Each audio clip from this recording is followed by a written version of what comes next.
विशेष म्हणजे सर्व जाती धर्माचे लोक राजाचं या ठिकाणी या शाही मिरवणुकीमध्ये सहभागी होत असतात। तर राजाची वरून टिपलेली ही दृश्य आपण या ठिकाणी पाहतोय। तर ही दृश्य आहे ती प्रवेशद्वारामधली आणि लालबागचा राजा आता आपल्या मंडपातनं बाहेर पडत असून शाही मिरवणूक सोहळ्याला इथे सुरुवात झाली आहे। अनेक जणांनी आज लालबागच्या राजाचं दर्शन घेतलंय। तो अगदी सर्वसामान्य गरीब असो किंवा मग तो अब्जाधीश असो, प्रत्येकानं इथे आपल्या लाडक्या बाप्पाचं दर्शन घेतलंय।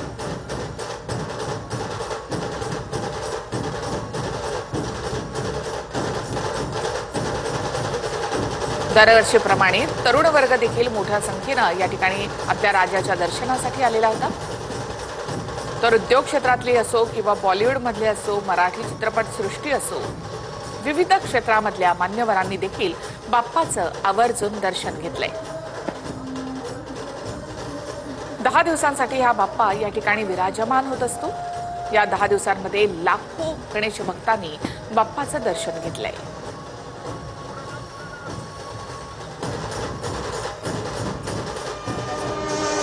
श्रॉफ बिल्डिंग परिसरामधली ही दृश्य आणखी एक बाप्पा या ठिकाणी आल्यानंतर या राफेलमधून या बाप्पावर गुलालाची उधळण केली जाते।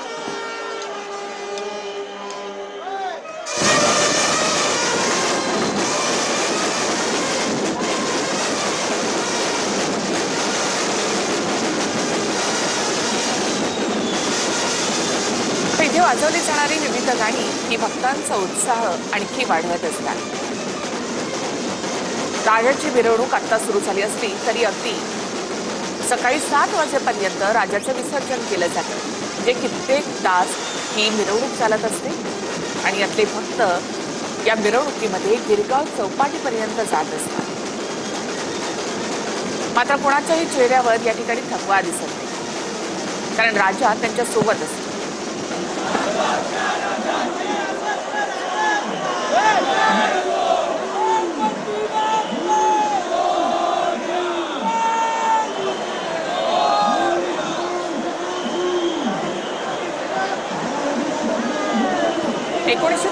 मध्ये लालबागच्या राजाची स्थापना नवसानच करण्यात आली।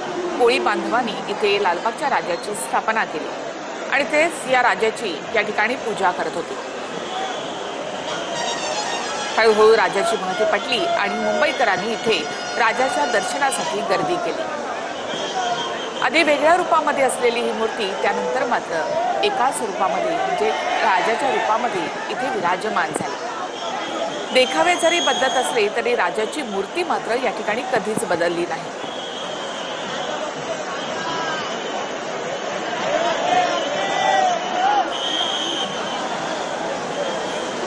तर एका राजाची शान कशी असावी तर ती लालबागच्या राजासारखी असावी।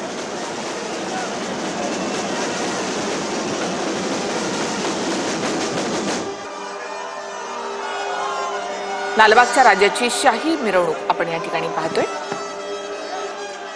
हा शाही विसर्जन सोहळा, याला शाही विसर्जन सोहळा असं का म्हटलं जातं ते पुढे तुम्हाला कळेलच। प्रत्येक वाटेवर राजाचं अनोख्या पद्धतीनं स्वागत केलं जातं।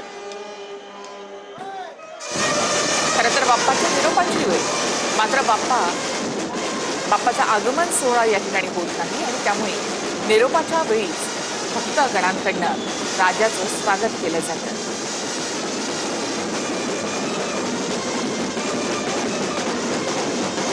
तर लालबागचा संपूर्ण परिसर आपण पाहिला तर तो मराठमोळा असा हा सगळा संपूर्ण परिसर। लालबागनं अजूनही आपलं मराठमोळं पण सोडलेलं नाही आणि याच मराठी माणसाला आश्वस्त करणारा असा हा लालबागचा राजा।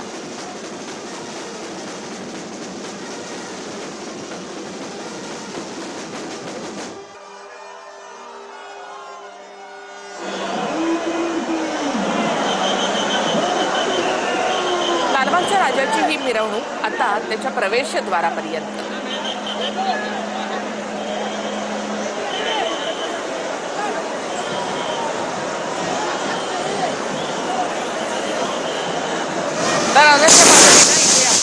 त्याचं स्वागत या ठिकाणी केलं जातंय. आपण पाहतोय.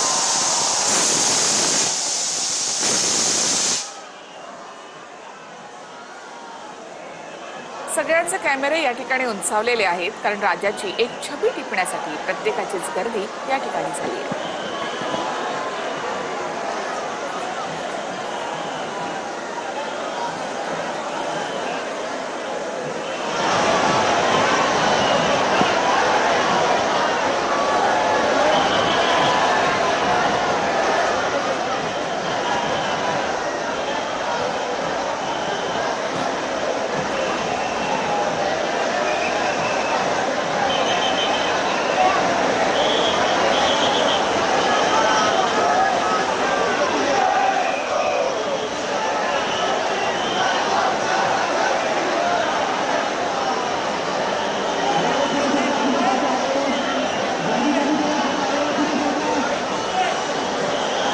लालबागच्या राजाच्या मंडपासमोरून या ठिकाणी निघतोय, तर तीही दृश्य आपण या ठिकाणी पाहतोय.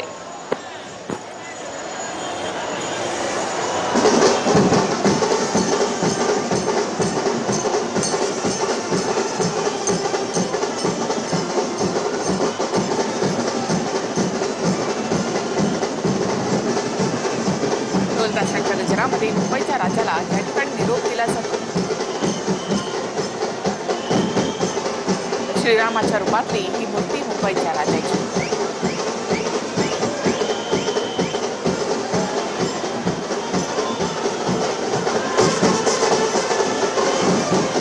सर्वात उंच गणेश मूर्तीची परंपरा या मंडळानं जपली.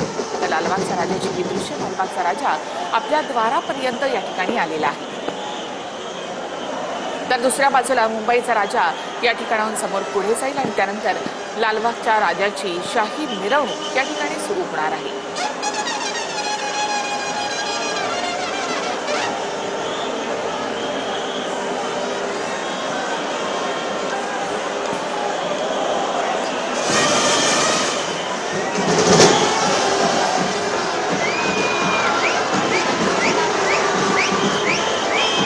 राजाला निरोप देण्यासाठी म्हणून भाविकांची झालेली गर्दी.